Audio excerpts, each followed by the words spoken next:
આજે બી આપણા દેશમાં દરેક પરિવારમાં કોઈ પણ વ્યક્તિને અગર આપણે કહીએ કે તમારે જો આટલી બચત છે, બચત કરવી છે, તો તમે એ પૈસા ક્યાં મૂકશો? તો સૌથી પહેલો વિચાર આવશે એફડીનો.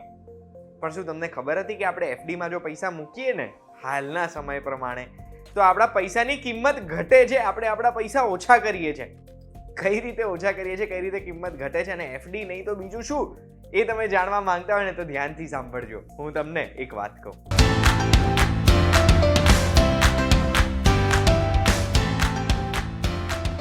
એક વાત તોમાં આપનું સ્વાગત છે. મારું નામ છે ગુંજ ઠક્કર.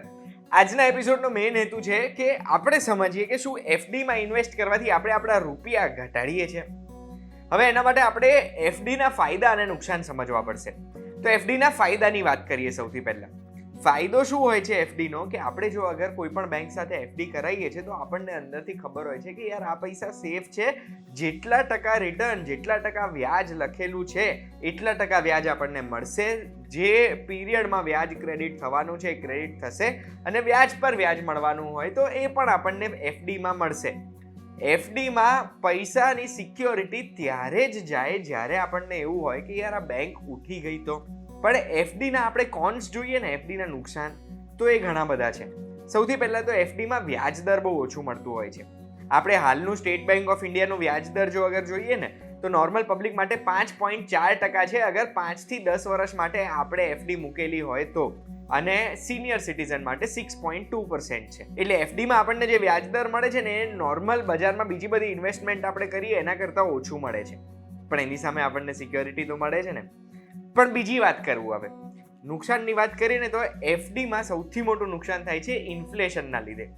ઇન્ફ્લેશન એટલે ભાવ વધારો. આપણે આમ જોવા જઈએ ને તો આપણે પેટ્રોલ ડીઝલ પુરાવતા હતા એમાં ભાવ વધારો થયો. આપણે 2 વર્ષ પહેલા દૂધ જે ભાવે લેતા હતા એમના કરતાં અત્યારે વધારે છે. ખાણીપીણી, અનાજ, ગાડીઓ, વાહનો, ઘર, જમીન, બધી વસ્તુઓના ભાવ એક સ્ટેડી રેટ ઉપર વધે છે. એ રેટ આપણે અગર જોવો ને તો દર વર્ષે બજેટમાં એ રેટ ડિસ્ક્લોઝ થતો હોય છે, અને જે લેટેસ્ટ બજેટ ડિસ્ક્લોઝ થયું છે એમાં અગર હું તમને ચાર્ટ બતાડું તો આ તમારી સામે છે. On an average 6.6% inflation rate આપણા વર્ષમાં 2020 થી 21માં પ્રોવિઝનલ ઇન્ફ્લેશન રેટ છે 6.6%નો. એનો મતલબ છે એક વર્ષમાં મોંઘવારી 6.6%થી વધી.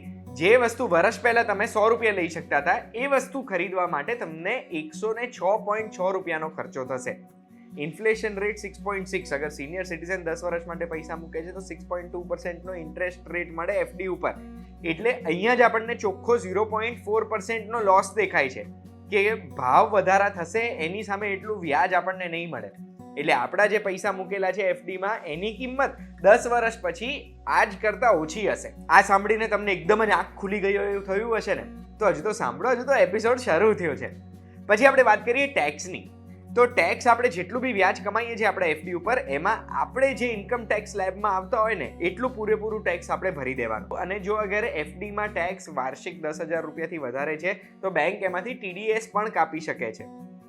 ચોથો પોઈન્ટ છે નુકસાનનો, જે ફિક્સ ડિપોઝિટમાં હોય છે, કે આપણે એમાં પ્રીમેચ્યોર વિડ્રોવલ કરીએ ને, એટલે એનો જે સમય હોય મેચ્યોરિટીનો એની પહેલાં અગર આપણે ઉપાડી લઈએ ને પૈસા, તો એવા સંજોગોમાં આપણને પેનલ્ટી લાગતી હોય છે.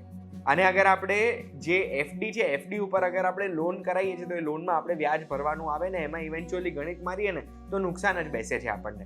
હવે આ બધું સાંભળીને તમને સવાલ એ જ થયો હશે ને કે યાર એફડી નહીં તો બીજે ક્યાં ઇન્વેસ્ટ કરાય?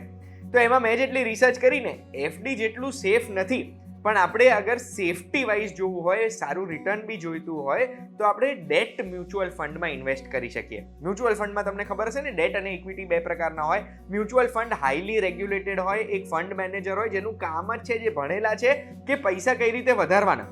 અને હાઈલી રેગ્યુલેટેડ હોય, ગવર્મેન્ટ એજન્સી ધ્યાન રાખતી હોય કે મ્યુચ્યુઅલ ફંડમાં ખોટું ના થાય. ડેટ ફંડ હોય એ કોર્પોરેટ બોન્ડ, ગવર્મેન્ટ બોન્ડ ને એવી બધી જગ્યાએ ઇન્વેસ્ટમેન્ટ કરે, એટલે બેસિકલી એ પૈસાનું ધિરાણ કરે છે ફિક્સ વ્યાજ દરે. એની સામે ઇક્વિટી છે એ આપણા શેર બજારમાં ઇન્વેસ્ટ કરે. ઇક્વિટી મ્યુચ્યુઅલ ફંડ જે શેર બજાર ઉપર નીચે જાય તો એમાં આપણને રિટર્ન આપે. હવે એ ઇક્વિટી વાળું જે મ્યુચ્યુઅલ ફંડ હોય ને એ થોડું રિસ્કી હોય, એમાં પાક્કું કહી ના શકાય કેટલું રિટર્ન મળે. પણ જે ડેટ મ્યુચ્યુઅલ ફંડ છે ને એમાં આપણે SBIના મ્યુચ્યુઅલ ફંડમાં જો જોઈએ ને તો 17-20 વર્ષ જૂના ડેટ મ્યુચ્યુઅલ ફંડની અત્યાર સુધીનું રિટર્ન 7 થી 8% જેટલું બેસતું હોય છે.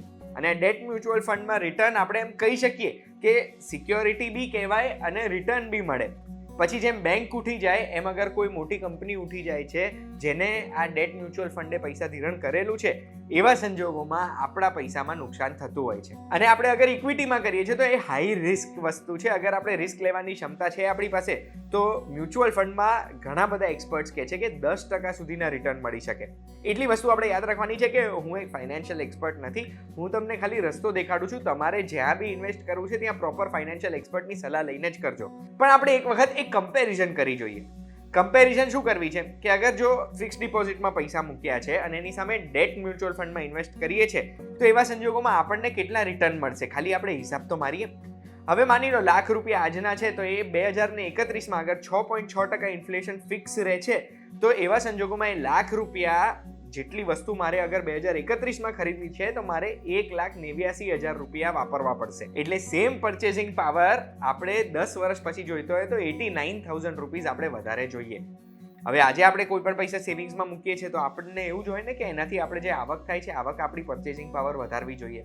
તો આપણે હિસાબ મારીએ.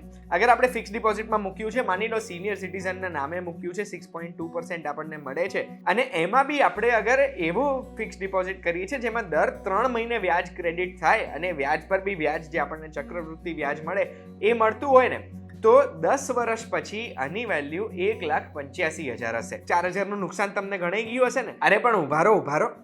આજે આપણને 85,000 મળ્યા વ્યાજ, એમાં માની લો કે આપણે 10 થી 12 લાખ રૂપિયા કમાઈએ છીએ વાર્ષિક. 10 વર્ષ પછી એટલા તો કમાતા આવીશું ને. હવે 10 થી 12 લાખ રૂપિયા જો અગર આપણે કમાઈએ છીએ તો આપણું 20% ટેક્સ સ્લેબ આવે.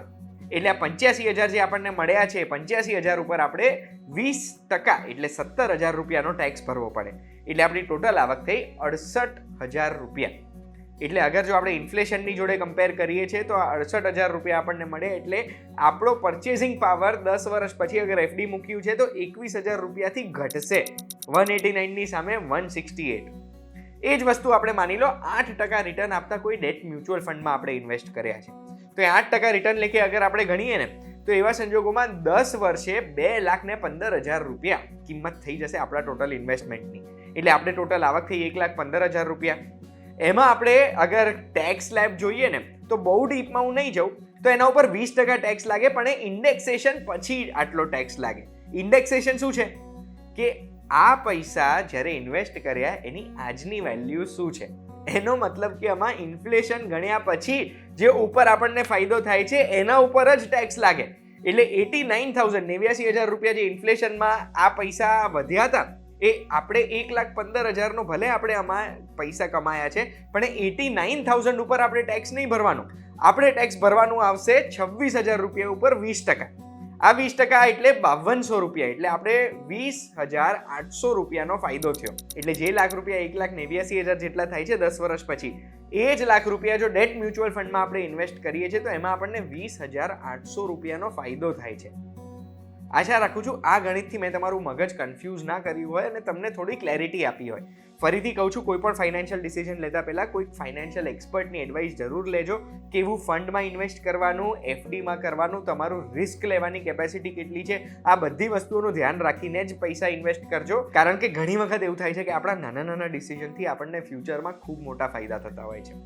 આશા રાખું છું આજના એપિસોડની માહિતી તમને ગમી હશે. બસ આવી જ માહિતી માટે એક વાત કહું, જોતા રહેજો આપણે VTVGujarati.com પર ફરી મળીશું.